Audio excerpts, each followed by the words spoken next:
एक बार की बात है, एक राजा था जो एक विशाल राज्य पर शासन करता था, लेकिन वह हमेशा अपनी मनमानी करता था और स्वधर्मी था। वह सभी को अपने मूर्खतापूर्ण कानूनों का पालन करने का आदेश देता था, जो वह हर समय दिया करता था। राजा की एक सुंदर और बुद्धिमान बेटी थी, जिसका नाम मटिल्डा था। वह अक्सर उसे कुछ कुछ सलाह देती थी, जो अंत में उसकी सरासर हठ के कारण कोई मतलब नहीं रखती थी।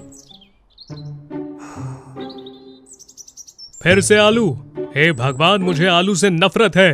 पिताजी, आलू आपकी सेहत के लिए अच्छा है और यह नहीं मटिल्डा, मुझे ये बिल्कुल पसंद नहीं है, जिसका अर्थ ये है कि वो अच्छे नहीं है। अब से मैं इस राज्य में कहीं भी आलू उगाने की अनुमति नहीं देता। लेकिन पिताजी, जब सबको ये पता लगेगा तो हर कोई खुश नहीं होगा। वे हमारा सम्मान करते हैं, इसीलिए उन्हें इस कानून का पालन करना होगा। लेकिन वह नहीं जानता था कि उस समय राज्य में आलू भोजन का मुख्य साधन था। बेशक हर कोई संतुष्ट नहीं था, क्योंकि उन्हें उस कानून के कारण अकाल के दौर से गुजरना पड़ा था। अब हम वापस से अपने मनमाने राजा पर आते हैं। एक दिन मैं अपने दरबारी के साथ बगीचे में टहलने गया। अचानक उसे बहुत जोर से छींक की आवाज आई। हम आपके अच्छे स्वास्थ्य की कामना करते हैं महाराज। ओह, बहुत अच्छा, ये बहुत अच्छा है। राज्य में हर किसी को अपने राजा के प्रति अपना सम्मान दिखाना चाहिए, है ना? हाँ महाराज, मुझे लगता है ये बिल्कुल सच है। बहुत बढ़िया, सबको मेरा आदेश दे दो। जब भी मैं छींकूंगा तो इस राज्य के सभी लोगों को एक साथ मेरे अच्छे स्वास्थ्य की कामना करनी होगी। हा हा हा। और फिर राज्य के हर कोने में कानून लागू किया गया। राजा के अनुचित कानून से हर कोई नाखुश महसूस कर रहा था। एक और बेकार कानून। हर बार उनके छींकने पर अच्छे स्वास्थ्य की कामना करने से क्या ही होगा।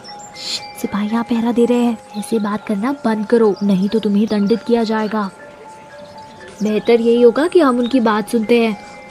इसीलिए जब भी राजा छींकता, घंटी तुरंत बजती, लोगों को यह बताने के लिए कि यह उनके एक साथ कहने का समय है।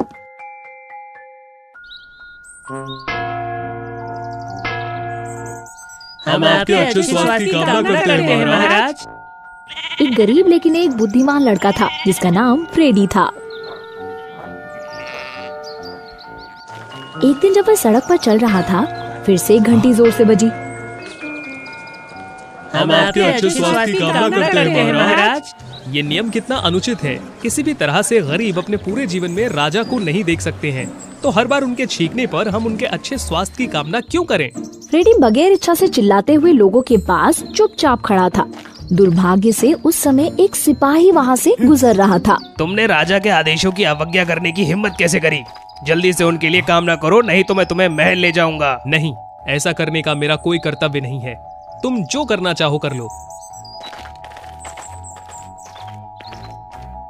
सिपाही फ्रेडी को पकड़कर महल में ले गया। जब राजा को ये कहानी पता चली तो वह बहुत क्रोधित हुए। तुम पहले व्यक्ति हो जिसने मेरे आदेश को ना मानने की हिम्मत की। तुम मुझे नीचा दिखा रहे हो, है ना? ये तुम्हारे लिए मेरे अच्छे स्वास्थ्य की कामना करने का अंतिम मौका है। मैं कभी आपको नीचा दिखाने की हिम्मत नहीं कर सकता, लेकिन मेरे पास ऐसा कहने का कोई कारण नहीं है।